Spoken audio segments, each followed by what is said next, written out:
siyak ni Albert Langbayan na iya nakak di jay ang kileng sagada. Daytoy nagan mo ti farm ko, Albert's Farm.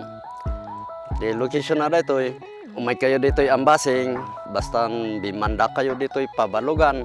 No, ayan natin Albert's Farm, isurod nga isurod.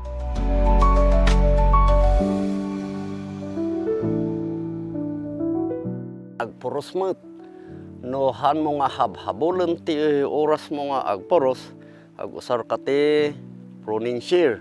Ngam jay position ti panag-ugun iti bunga kasjay.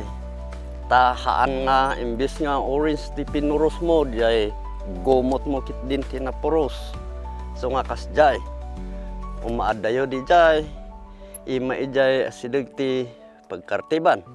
Kan iti matured mo ditoy, basta no pasilam na ito'y kat naluknang, matured din di jay. Uray no nagyilo nga kastoy, ito'y, uray no nagyilo nga kasta, ngam no pasilam kat natangken, haan nga matured di jay.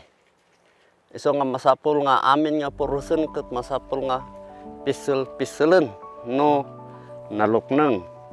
Adamot ti pagkargaan nga uway, tat no haan mo nga idis-diso di jay, maburas taha no haan nga kumapeti rugit. Ngam no kamkamatem ti oras, porsi-porsing ka lang akas jay. Tat no alalis to. Ngam no itipon kan ti pagburasan, talaga nga masapul nga makartib nga talaga, tadakkel di jay pamurusan. Daytoy dakkel no pon kan.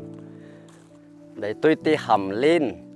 Ti hamlin nadanom. So nga no maaganan da gitoy nalulok nang da. Haan nga mabalin nga purpursingan daytoy nga kasla jay ingkastak jay damo. Tadadakkel da gitoy kanan no pursingem daytoy maukisan di jay. Oh, makita ket maukisan di jay bunga. Mabiit nga maperdi. Parehas mo't lang amin nga variety no pasilam ket natangken an nga mature di jay.